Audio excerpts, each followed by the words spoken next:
Bạn sẽ đây không vốn ngày nên cứ dương này dương mà đọ lôi cho mỗi thằng PayPal là dương họ ban tranh bị kẻ bằng vốn áนี่ PayPal ដែលខ្ញុំបង្កើតថ្មីហើយ iPhone X របស់ខ្ញុំនេះទៅមកទិញថ្មីបងបាទចំណុំស៊ីនបងហើយ256ហើយយើងយកមកធ្វើការទុកបង្កើត PayPal ឲ្យបងប្អូននេះចឹងណាអូខេនេះអញ្ចឹងទូរស័ព្ទខ្លះគឺវានេះបងប្អូននេះអញ្ចឹង PayPal នេះគឺគេថាចាប់ពី$5ឡើងទៅដកបានអញ្ចឹង1រៀលឡើងទៅអាចដកបានអញ្ចឹងណាព្រោះអីបោះពីហ្វីលីពីននេះអញ្ចឹងណាហើយខ្ញុំធ្វើការ link ការថាបនាហើយអីបាទនេះអញ្ចឹងការថាបនាគឺអ្នកនរគ្នាអាចបង្កើតបានហើយខ្ញុំទទួលបង្កើត PayPal ពីហ្វីលីពីនហើយមានទទួលបរិញ្ញាបង្កើតដោយខ្លួនឯងផងដែរនេះអញ្ចឹងនេះគឺយើងឆែកលុយនៅក្នុងគណនីរបស់ខ្ញុំសិនតើមានប្រមាណអីចឹងណាបងប្អូនទុកចិត្តលើសេវាកម្មរបស់ខ្ញុំនៅក្នុងនេះគឺមាន4រៀលអូខេខ្ញុំលីងកាតម្សិលមិញហើយលុយដែលខ្ញុំរកបានសួរខ្ញុំរកបានពីអីគេបាទគឺការអន្សំរបស់ខ្ញុំទៅតាម Bitmain របស់យើងនេះយើងដកលុយតាមនេះបាទដូចជា5រៀល2សេនយើងចូលណាអូខេហើយហ្គេមប្រភេទនេះគឺយើងរកលុយទៅតាមការ invite friend នេះយើងដោះពាណិជ្ជកម្ម click download ចំនួន2ដង click ពាណិជ្ជកម្មចំនួន5ដង play video ចំនួនពាណិជ្ជកម្មចំនួន5ដង play game ចំនួន10ដងplay game 10ដងហើយចំនួនម៉ោងគេអញ្ចឹងយើងលេងឲ្យ full លេងមានពាណិជ្ជកម្មទៅហើយយើងអាចចូលនៅកន្លែងនេះអាច exchange បានហើយសំខាន់គឺចំណុចធំបំផុតនោះ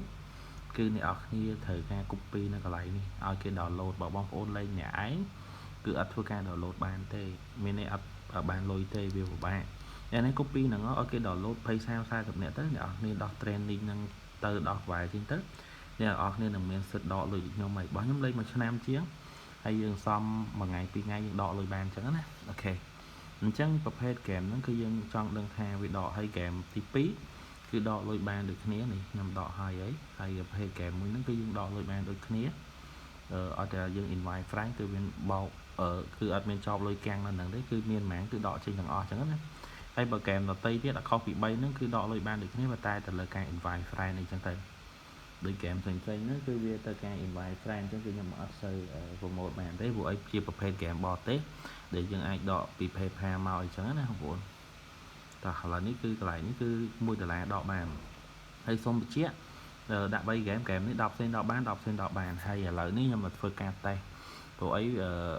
PayPal របស់ខ្ញុំនេះគឺខ្ញុំតែបង្កើតសិលមិញហើយខ្ញុំនឹងថាវាដកទៅអាឡាមកទេឥឡូវខ្ញុំធ្វើការដក$5សាកមើលសិនហើយខ្ញុំដកគឺខ្ញុំដកអត់ដកទាំងអស់ទេតែនេះយើងដកទៅយើងដូចឆាយើងដក$5.20សេនហ្មងទៅអូខេទុកនៅក្នុងនឹង20សេននឹងមើលដកចេញអត់ណាទៅក្នុងធនាគាររបស់យើងនេះអញ្ចឹងយើងបានដូចវាកាត់ fit តាម25សេននេះដកម្ដងអញ្ចឹងណាអូខេអញ្ចឹងដើម្បីឲ្យចូលនោះ5សេនអញ្ចឹងយើងដាក់25សេនហ្មងទៅអូខេដើម្បីឲ្យចូលក្នុង$5អញ្ចឹងតោះនៅក្នុងធនាគាររបស់យើងណាឥឡូវយើងស្វែងដកមកចូលបានអត់អូចូលបាននេះអញ្ចឹងវាអត់កាត់ fit ទេវាចំណេញណាពីហ្វីលីពីនស្រួលអញ្ចឹងគេមកចូល vlog នេះធនាគាររបស់យើងចូល vlog អី